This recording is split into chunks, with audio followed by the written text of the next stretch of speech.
시간 우리에게 주신 하나님의 말씀은 구약성경 신명기 28장 47절부터 48절까지의 말씀입니다. 구약 306면에 있습니다. 오늘 이 시간 우리에게 주신 하나님의 말씀은 신명기 28장 47절부터 48절까지의 말씀입니다. 구약 306면에 있습니다. 다 찾으신 줄 알고 봉독하겠습니다. 내가 모든 것이 풍족하여도 기쁨과 즐거운 마음으로 내 하나님 여호와를 섬기지 아니함으로 말미암아 내가 줄이고 목마르고 헐벗고 모든 것이 부족한 중에서 여호와께서 보내사 너를 치게 하실 적군을 섬기게 될 것이니 그가 철멍에를 내 목에 메워 마침내 너를 멸할 것이라. 했습니다. 언제나 우리와 함께 하시고 복실효하신 전능하신 아버지 하나님, 폭염과 폭우 가운데 저를 지켜주시고 거룩한 날 구별하여 주님 앞에 나와 예배하게 하심을 감사합니다. 이들 마음속에 주님을 사모하게 하시고 기쁨과 즐거움으로 예배하는 가운데 주의 종을 통해서 하나님의 마음을 전할 때 잘 듣고 깨달아서 복을 받는 성도들이 되게 도와주시옵소서. 부족한 종을 세우시고 주의 말씀을 전통하여 싸운즉 인간의 허물은 죄의 볼로 가리시고 보혜사 성령께 오셔서 기름 부어주시고 아버지의 말씀을 올바로 대언하여 우리 모두가 복을 받고 주께 영광 드는 존귀한 자들이 되게 하여 주시옵소서. 우리 주 예수 그리스도 이름으로 감사하며 기도옵나이다. 아멘. 똑같은 환경, 똑같은 조건 속에서도 내가 어떻게 사느냐, 어떤 마음과 어떤 태도를 갖고 사느냐에 따라서 거기에 따른 열매는 하늘과 땅만큼 차이가 있게 됩니다. 우리가 신앙생활의 영적인 태도가 어떠하냐에 따라서 하나님의 축복을 받을 수 있는 그릇이 될 수도 있고 불순종으로 말미암아 하나님의 저주를 받은 그릇이 될 수 있기 때문에 우리 영적인 태도가 얼마나 중요한지 모릅니다. 위에 강철왕후 세계 역사의 한 획을 그었던 앤드류 카네기라고 하는 분은 회사 직원들을 승진시키거나 또는 그들에 대해서 특별한 보상을 하게 될 때 특별히 자기만이 세우는 법칙이 있었는데 그 법칙이 뭐냐면 플러스 알파라고 하는 그런 법칙이었어요. 이제 카네기가 회장으로서도 시간 맞춰서 출근할 수 있는데 항상 먼저 나와서 공장을 살펴본답니다. 그런데 그때 한 청년이 미리 공장에 와서 공장 바닥을 쓸고 기계를 매만인 걸 보았어요. 또 끝나고 나서도 다 회사 직원이 퇴근하고 나서 회장이 늦게 이제 퇴근하게 되는데 또 공장에 들려보면 그 청년이 여전히 정리를 잘하고 있었어요. 한두 번이 아닙니다. 꾸준히 성실하게 퍼스트 인 라스트 아웃, 누구보다 제일 먼저 왔다가 제일 나중에 나가는 그 모습이 너무 감격스러웠어요.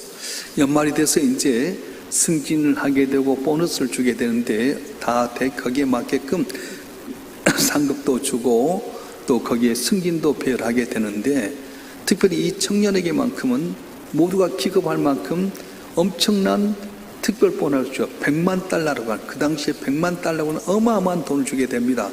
임원들도 깜짝 놀라고 직원들도 깜짝 놀랍니다. 회장님 혹시 잘못 준 것 아닙니까? 물었더니 카네기가 이런 유명한 말을 남겼습니다.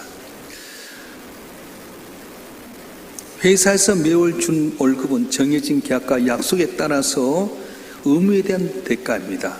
그런데 오늘 이 100만 달러를 그에게 주어진 것은 의무 이상인 기쁨과 즐거움으로 수고한 것에 대한 보상입니다. 남들 오리를 가자 하면은 마지못해서 갔는데 이분은 십리길을 가자 해도 즐거움과 기쁨을 했습니다. 그래서 나는 그분의 거룩한 삶의 자세에 대한 나의 작은 대우가 바로 이것입니다. 그렇게 고백했습니다. 이 청년의 일용 작부로부터 시작해서 점차 승진하다 나중에 유나이티드 스틸스라고 하는 가장 큰 강철 회사의 사장이 되었습니다. 그 사람 이름이 찰스 슈아브라고 하는 사람입니다. 하루 벌어 하루 사는 비천한 작부 신분이었지만 주어진 일에 항상 최선을 다하며 감사 기쁨으로 섬겼더니 하나님께 복받고 많은 사람 우러름의 대상이 되는 존귀한 자가 되었던 겁니다. 오늘 예배 자리에 나서 함께 영광 돌린 여러분, 우리의 신앙생활과 영적인 삶도 이와 마찬가지입니다. 힘들고 어려운 광야 생활 가운데서도 주님 앞에 나오게 될 때에 기쁨으로 즐거움으로 하나님께 예배하면 하나님 기억하시고 복을 주십니다. 그런데 여러분 교회 나왔지만 마지 못해서 어쩌다가 오늘 예배만 점 찍고 돌아가겠다 하면 은혜가 아니라 오히려 허탈함만 남게 된다는 거예요. 오늘 신명기에서는 엄중한 경고와 더불어서 약속을 말하고 있는데 우리가 기쁨과 즐거움으로 태도를 갖고 하나님 섬기면 예수 따라서 참된 영적인 승리를 주겠다고 말씀하는 겁니다. 그래서 오늘 본문의 말씀은 신명기 사관적인 면에서 알려주고 있는데요. 신명기 사관은 뭐냐 하면 구약 성경 역사서에 보면 사무엘 상하, 열왕기 상하, 역대 상하에 보면 신명기 사관이 그대로 못해 있습니다. 왕이 하나님을 잘 섬기며 왕에게 속해 있는 그 나라와 백성들이 복을 받았습니다. 그런데 왕이 교만히 살면 등지고 자기 마음대로 살고 우상을 섬기고 외적과 손을 잡으면 하나님의 손이 떠난 순간 그들의 고난과 핍박을 받게 되고 어려움을 받게 되는 겁니다. 그래서 이 신명기 상한을 우리가 잘 기억해야 될 텐데 신명기 상한은 세 가지 것을 강조하고 있습니다. 첫 번째는 오직 언약 관계에 있는 이 백성에게만 해당되는 것이 바로 신명기 상한입니다. 축복과 저주라는 선은 하나님 알지 못한 이방 사람들의 관계가 되지 않습니다. 하나님을 아는 백성들 가운데서 축복을 받느냐, 축복을 받지 못하고 저주를 받느냐가 나타난다는 거예요. 이방 사람들은 상관없어요. 그건 자기 힘대로 살다가 풍성하게 됐다도 사라지는 넘풀같이 되지만 우리 성도들은 힘없어도 능력 없어도 하나님 잘 믿으면 축복을 받을 수 있습니다. 그런데 택한 백성들이 하나님을 섬기지 않고 건성으로 하게 되면 축복의 자리가 변해서 저주의 자리가 되게 된다는 거예요. 오늘날 독생자 예수를 나의 구주로 믿는 저와 여러분 한 분 한 분 하나님의 언약의 백성이 되었습니다. 이제 예수 믿는 우리에게 순종하면 영원한 복이 임하게 되지만 예수 안에 구원받았음에도 불구하고 불순종하게 되면 스스로 하나님의 은혜를 차단하게 되고 영적인 고통 속에 들어갈 것 같다고 하는 겁니다. 그래서 신명기상 첫 번째는 언약 안에서 맺어진 백성에게만 이 복이 적용된다. 두 번째는 신명기에서 주는 복은 육적인 물질의 복을 뛰어넘어서 예수 그리스도 안에서 완성된 영적인 실체를 가리키고 있다고 하는 겁니다. 그래서 신명기 28장의 내용을 보게 되면 구약 시대 배경에 맞춰서 주로 물질적이고 농경적인 사회의 언어로 표현했어요. 그래서 들에서도 복을 받고 떡반죽거려도 복을 받고 뚫어도 복을 받고 나가도 복을 받을 것이다. 그래서 풍요를 약속하게 됩니다. 그런데 성경 뭐라고 말합니까?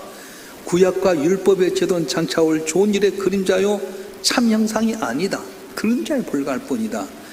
구약의 물질적인 축복의 실체는 뭐냐? 신약세 예수 그리스도 안에서 누리게 될 영원한 하늘의 신령한 복, 구원의 역사, 성령의 평강과 그리고 희락이다 이렇게 말하는 거예요. 만약에 예수를 믿었음에도 불구하고 물질의 축복만 기해버린다면 세상의 기복적인 종교와 다름이 없습니다. 그런데 우리가 교회에 나와서 예배하면서 받는 은혜는 물질의 축복만 아니라 예수 안에 구원받는 영원한 천국도 소유하게 되고 하나님의 자녀로서의 특권을 얻는 귀한 복이 있다고 말씀하는 거예요. 할렐루야. 그래서 우리는 단순히 썩어질 세상의 것 때문에 사는 것이 아닙니다. 영원히 목마르지 않을 영원한 생수이시며 영원한 생명의 땡신 예수들을 우리에게 주려고 하는 바로 그 은혜가 성에 말하는 축복이라고 하는 거예요. 그리고 언약된 백성과 맺어진 말씀이 신명기 상한이고 물질의 축복을 뛰어넘어서 예수 안에서 완성된 영적인 실체가 우리의 복이라고 한다면 세 번째는 하나님의 맹렬한 사랑이 여기 있다는 거예요.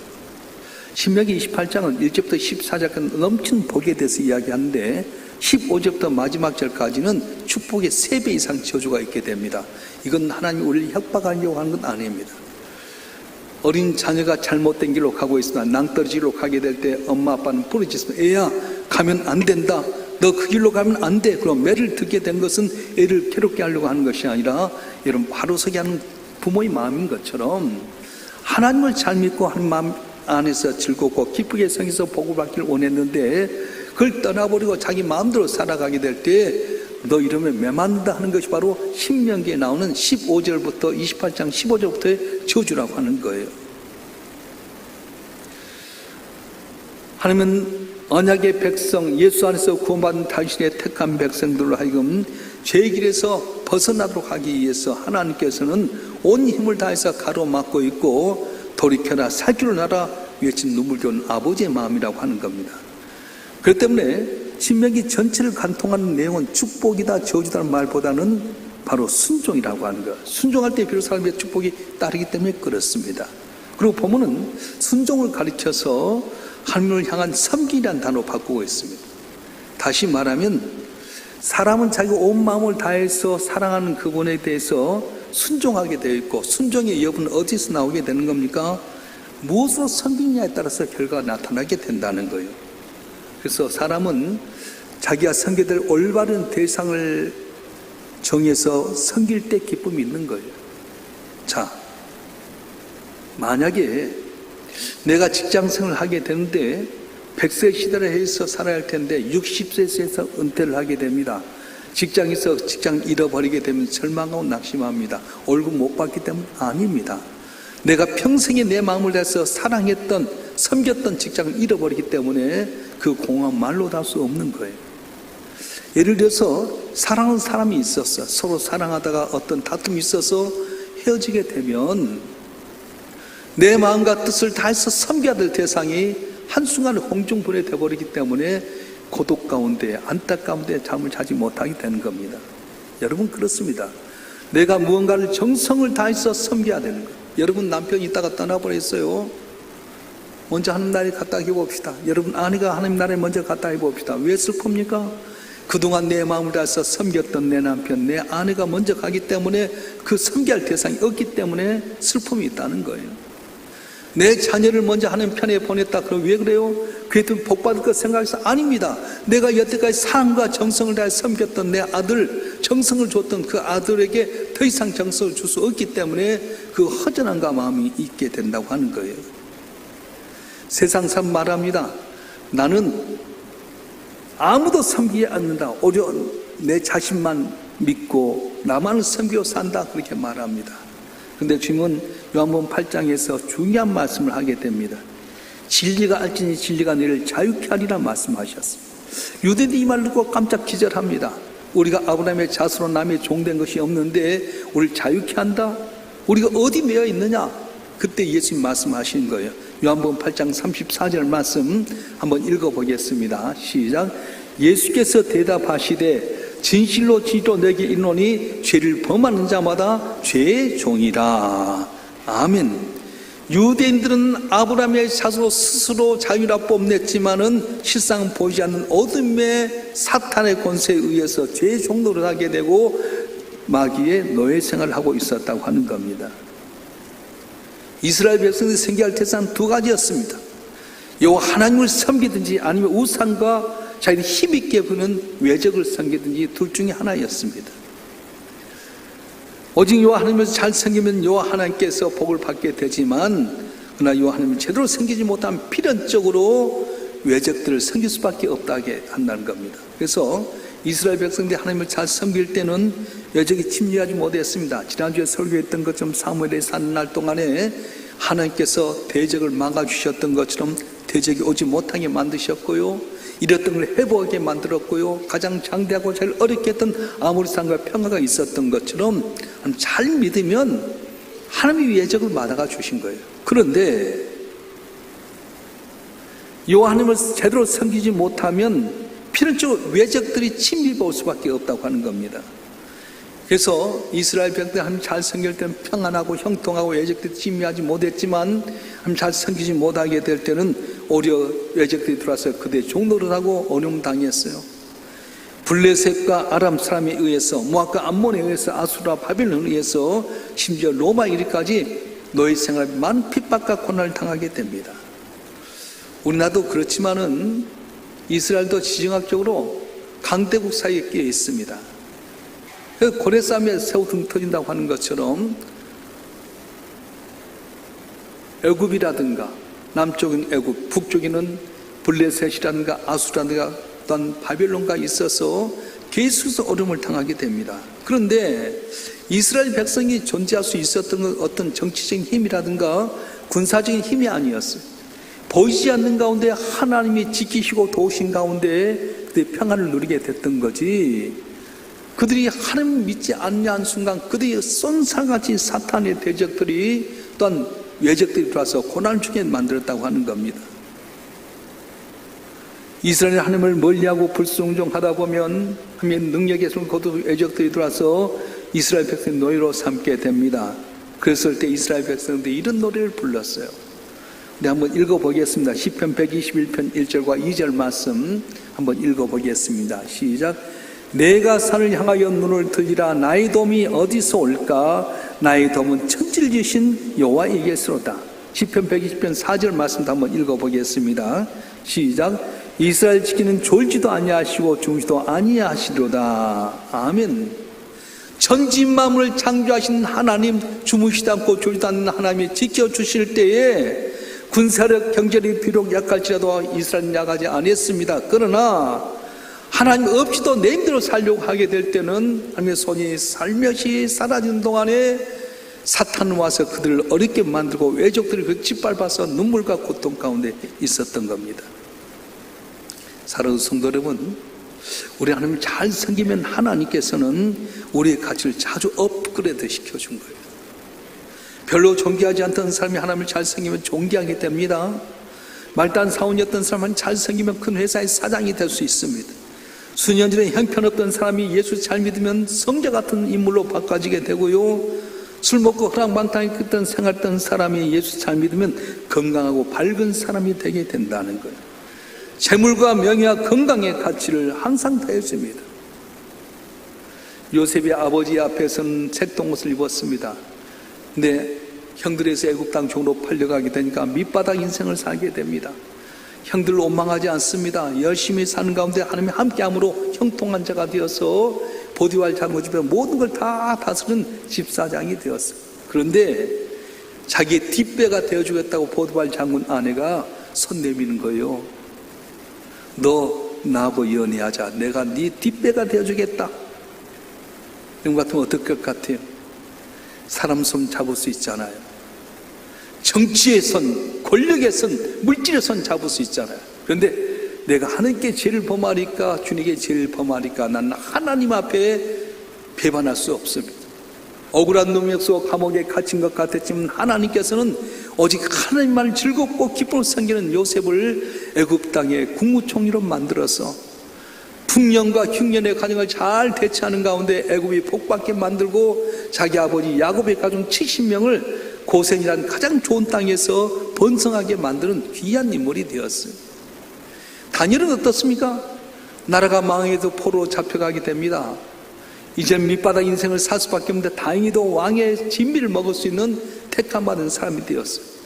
근데 성경 뭐라고 말씀합니까? 느부갓네살이 바빌론 신에게 드렸던 음식, 왕이 먹는 것은 자기 신에게 드렸던 음식을 먹는 건데 우상에서 생긴 음식이잖아요. 이걸 알았던 다니엘이 사독과 메스가 아벳느고가 간원장이 이야기한 거예요. 하나님 말씀이 우상에 생긴 음식을 먹지 못하게 했습니다. 황관장님 죄송합니다만 우리에게 채식을 10일간만 먹게 해주세요. 왕의 산의 진미를 먹는 사람과 얼굴을 비교해서 우리가 부족하다면 우리가 따르겠습니다만 아니면 하나님을 잘 섬길 수 있게 도와주세요.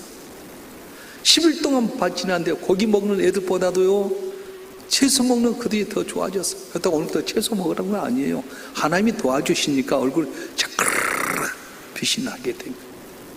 일평생 주님만 바라봅니다. 나라가 바뀌어지게 됩니다.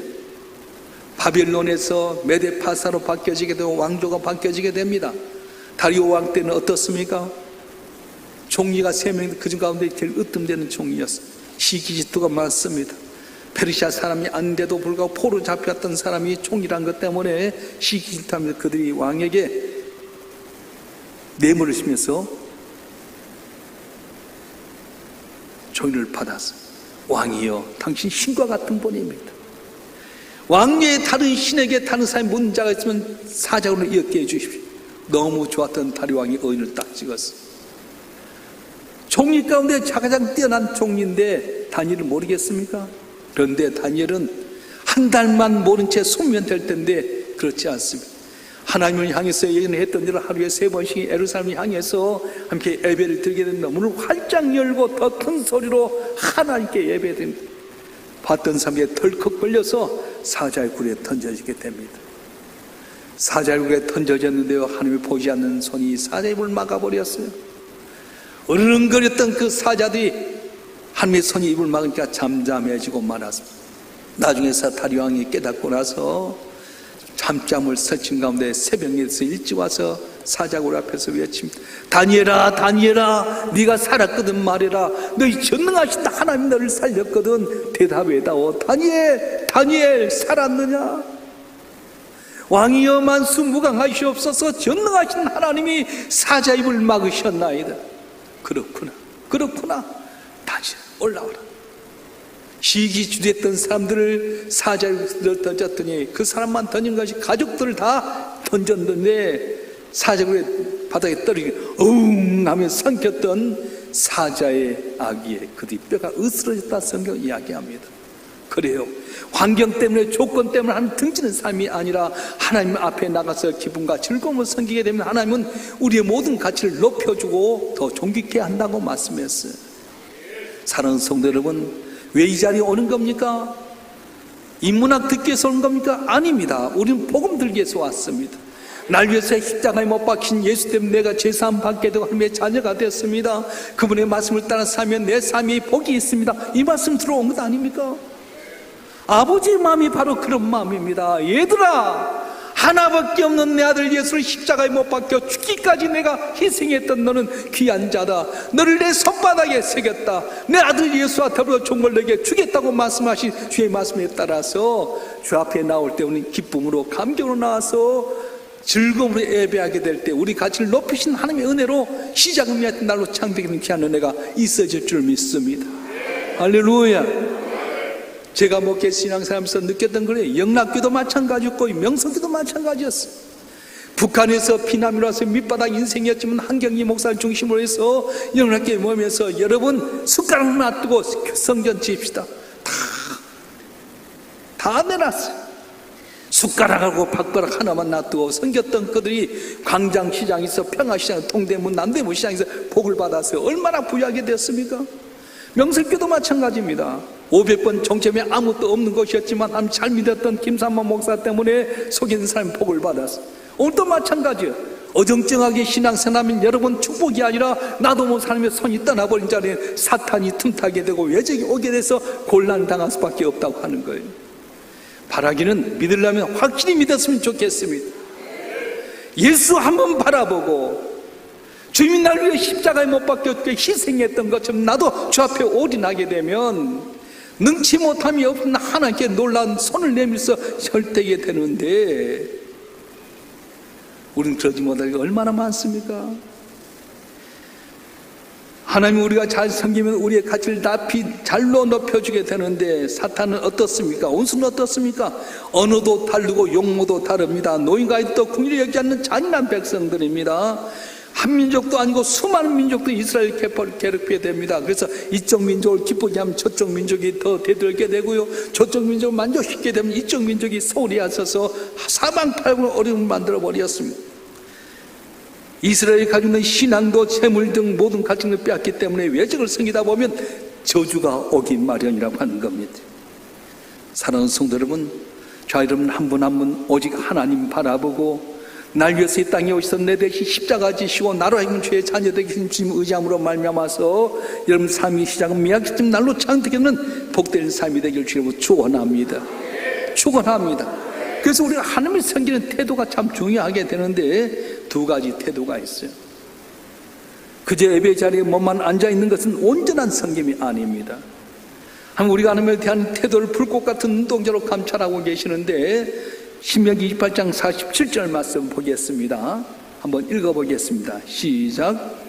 네가 모든 것이 풍족하여도 기쁨과 즐거운 마음으로 내 하나님 여호와를 섬기지 아니함으로 말미암아 그대로 놔두세요.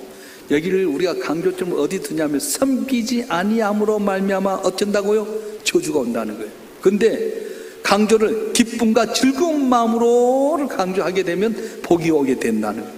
저를 보게 해주세요. 여러분 우리가 주님 앞에서 기쁨과 즐거움으로 섬기면 복을 받지만 섬기지 아니하면 48절에 나온 저주가 오게 된다는 거예요. 우리 한번 읽어볼까요? 우리 이제 48절, 신명기 28장 48절 말씀 한번 읽어보겠습니다. 한번 넘어가 보세요. 28장 48절 시작. 내가 줄이고 목마르고 헐벗고 모든 것에 부족한 중에서 여호와께 보내는 나로 치게 하실 적군을 섬기게 될 것이니 그가 철멍에를 내 목에 메워 마침내를 멸할 것이라. 여러분, 기쁨과 즐거움을 섬기지 않으면 대적들이 오게 되고 그 대적들이 어떻게 하는 겁니까? 하나님께서 네 적군을 섬기게 만들 텐데 그 적군 철멍에를 매가지고 어렵고 힘들게 만들겠다고 말씀하신 거예요. 우리가 주 앞에 나 즐거움과 기쁨을 섬기면 어떤 일이 일어납니까? 시편 100편 1절과 2절 말씀 한번 보겠습니다. 시편 100편 1절과 2절 말씀 시작. 온 땅이여 여호와께 즐거운 찬송을 부를지어다. 기쁨으로 여호와를 섬기며 노래하면서 그 앞에 나아갈지어다. 아멘. 하면 섬길 때 기쁨으로 섬기라고 하는 거예요.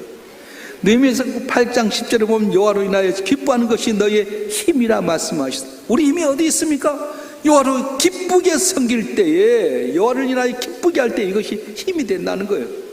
나는 힘이 없고 능력 없어서 나 여호와를 기뻐해 할 때 하나님 복 주셔서 내 삶 속에 능력 있고 힘이 있게 된다고 하는 겁니다.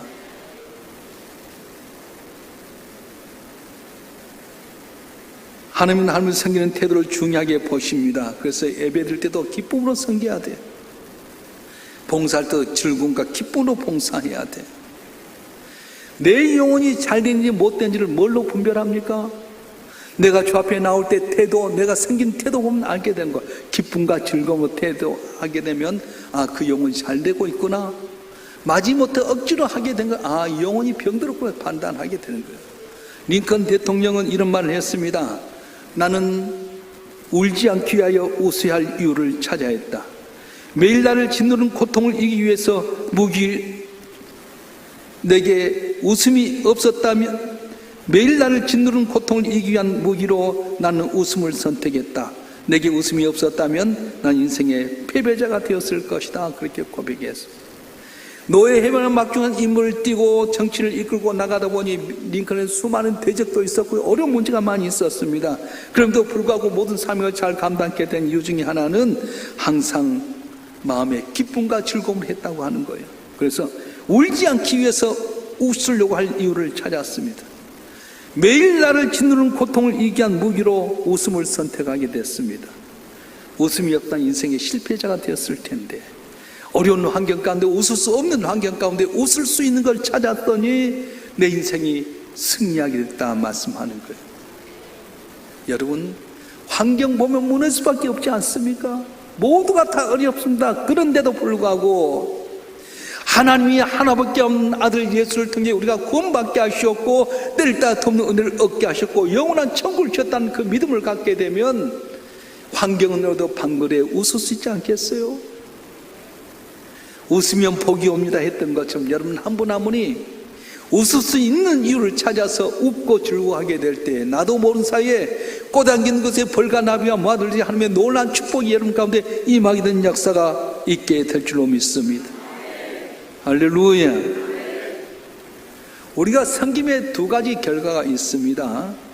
하나님을 잘 섬기지 못할 때는 애적이 와서 우리를 어렵게 만듭니다. 그런데 우리가 하나님을 기쁘게 섬기면 하나님께서 우리를 자꾸 우리를 높여주게 될 겁니다. 자, 신명기 28장 2절 말씀 볼까요? 신명기 28장 2절 말씀 시작. 신명기 28장 2절 시작. 내가 네 하나님 여호와의 말씀을 청종하면 이 모든 복이 내게 임하며 내게 이르리니. 아멘.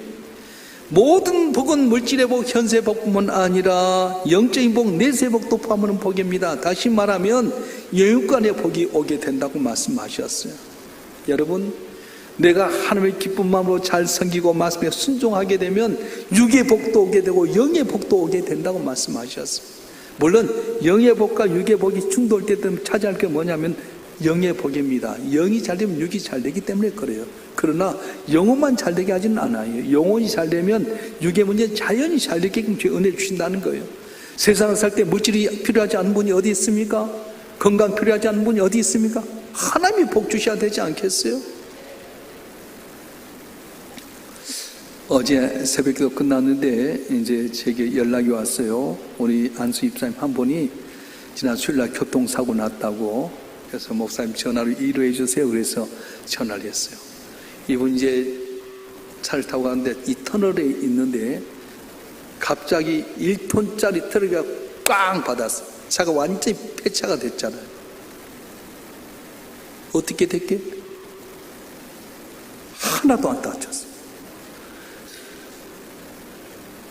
정형외과, 신경외과 갔는데 아무 이상이 없어. 근데 목이 뻐근하니까 한방병원에 가서 있는데 내일 퇴원한대. 저한테 목사님 은혜입니다 그러더라고요. 1톤 차가 왔는데 안 보고 왔는지 그냥 빵 받았는데 차가 와장창 개박살 났어. 폐차. 사람은 생명사로 딱 막아주셨어.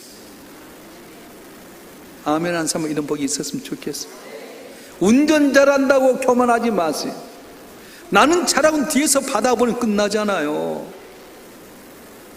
우리 교회에 있다가 한 5년 전에 형편 때문에 가까운 데로 또 애들도 있고 그래서 갔던 집사가 계셨어요. F장하게 참 부부는 잘생겼는데 이 여자 집사가 꼭 그런 경우를 당했어요. 신호등이 멈췄는데 뒤에서 와서 쫙 받았어요. 걔는 아무 이상이 없다고 한 것 같아서. 근데 목이 뻐근한 거예요.